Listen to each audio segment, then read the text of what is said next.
presidente, ministro Ricardo Lewandowski, excelentíssimo senhor presidente do Congresso Nacional, senador Renan Calheiros, senhoras e senhores senadores, o juízo do impeachment é político, preventivo, incontrastável e irrecorrível. Palavras do jurista Paulo de Lacerda, que formam o consenso no meio jurídico. O processo que hoje apreciamos chega à fase intermediária, porém decisiva para a sua sequência. Atuamos como tribunal de pronúncia e, mais uma vez, com desconforto, venho cumprir um dever. O dever de analisar o mérito de uma acusação. Sofri processo análogo e conheço os infortúnios, as amarguras, a solidão e o desgosto de um governante nesta situação. Condenaram-me politicamente. Penalmente, fui absolvido pela Suprema Corte. Reconheço o quão prejudicial ao país é um processo como este. A partir da ressurreição de uma lei como a 1079, nenhum governo, a rigor, está livre de acusação. A depender de forças políticas, o processo se agrava pela morosidade do rito, pelas incongruências da lei e suas instáveis interpretações, além da injustificável diferença de quórums entre suas intrincadas fases. É procedimento que deteriora as expectativas e que gera desde o início fragilidades de poder, incertezas políticas, desequilíbrios institucionais e instabilidades econômicas. Mas reconheço ainda ser inegável que na gestão do país nos últimos anos houve infrações legais. Portanto, há elementos determinantes de um time de crime, o crime de responsabilidade. Responsabilidade no sentido de dever e sensatez na forma de agir. Responsabilidade como culpa de um insucesso, com dolo de um flagelo. Este é o cerne do desalinho jurídico e do desastre político de um poder que se esvaiu. No campo legal, responsabilidade é a capacidade de entendimento ético-jurídico e determinação volitiva adequada, que constitui pressuposto penal necessário da punibilidade. No plano filosófico da moral, responsabilidade é a situação de um agente consciente com relação aos atos que pratica voluntariamente. Assim, na condução de um governo, crime de responsabilidade é a irresponsabilidade por tudo de ilegal, enquanto ato de ofício, ou de desídia, enquanto ação política. Tal como já vigoram outras leis específicas de responsabilidade, especialmente a fiscal. Precisamos de uma moderna e realista lei de responsabilidade política ou de governança, na qual a ação administrativa agregue-se à ação política. Por isso, dizia Paulo Brossard, a responsabilidade é inseparável da democracia. O atual processo de impeachment baseia-se em pontos já analisados, discutidos e materializados como atos ilegais.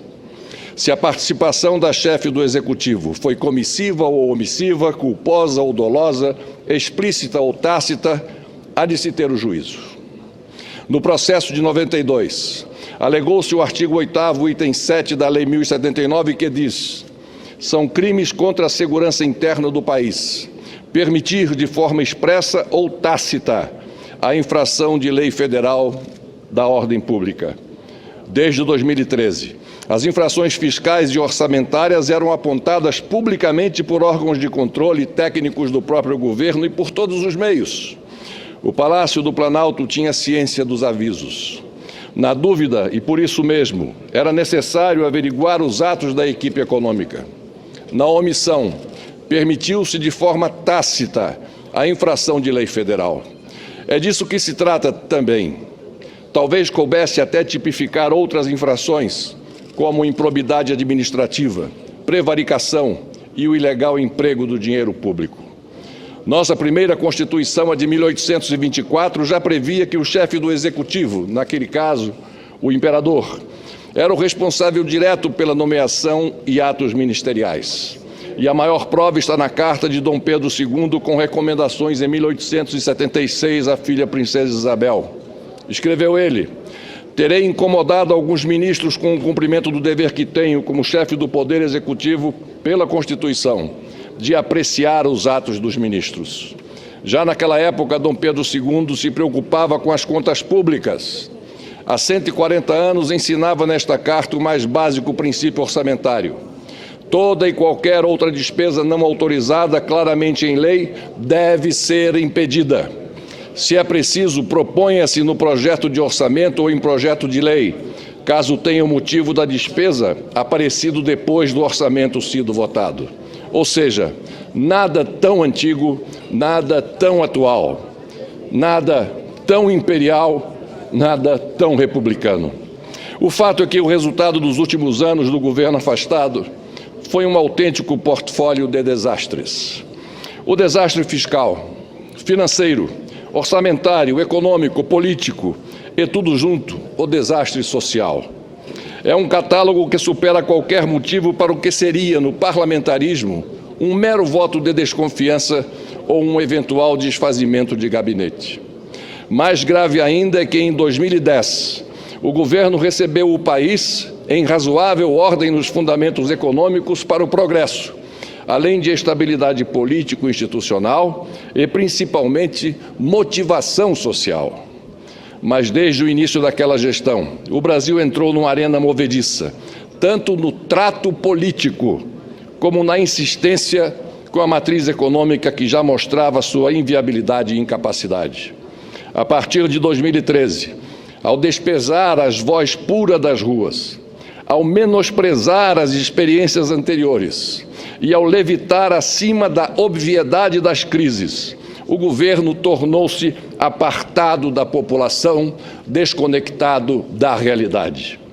Nesse sentido, o professor Marco Aurélio Nogueira alerta: a disjunção entre Estado e sociedade jamais favorecerá a democracia e o bom governo. Para ele, a sociedade parece anestesiada, à espera de atos que a ajudem a se reposicionar e, eventualmente, a se repactuar com a política e os políticos. Daí a sua expressão de sociedade sem eixo, ou seja, uma sociedade submissa a um Estado errático e petrificado pelo governo. Na mesma linha assinala o almirante Mário César Flores: o drama nacional decorre basicamente do déficit de qualidade na condução do nosso Estado gigante e complexo. Para ele, essa condução e o excesso de intervencionismo estatal são um convite à crise, se não ao desastre. E mais, quando a participação no poder se impõe à revelia de ideias sobre o presente e o futuro, a esperança na redenção se fragiliza. Em sintonia, o editor Carlos Andreasa resume: neste país em que a produção cultural e a circulação de ideias foram saqueadas pela ideologia, difícil é ser indivíduo, homem livre, falar o que se pensa, dar campo ao contraditório, ter compreensão prática do que seja pluralidade e, contra a correnteza, ser bem-sucedido. Senhor presidente, neste ambiente distorcido, dicotomizado, é a maior razão para questionarmos o estatismo e escoarmos de vez a demagogia progressista que não raro ladeiam a tirania populista. Como ensina Hayek, precisamos acreditar mais em fatos e realidades do que em cismadoras e inatingíveis utopias. Para ele, não foi a democracia que falhou, e sim a forma de se pensar, outorgando-se todo o poder ao Estado, cada vez mais avassalador, sem submeter o governo às mesmas leis que regem os cidadãos. Pensando em criar mais democracia, criou-se menos liberdade, mais autoritarismo, mais totalitarismo. E sentencia, ao querer distribuir à torto e à direito, apenas seguindo desejos ou dogmas irreais. O que se fez, na realidade, foi destruir estruturas sociais inteiras. Por isso, senhor presidente, encerrando agora o meu pronunciamento, pulando uma parte que eu gostaria de falar, como já se falou em algum momento, quando forças se removem, esperanças se concretizam. Mas antes é preciso virar esta página. Só assim viveremos a máxima de Alvin Toffler. Mudança, diz ele, é o processo no qual o futuro invade nossas vidas. Muito obrigado.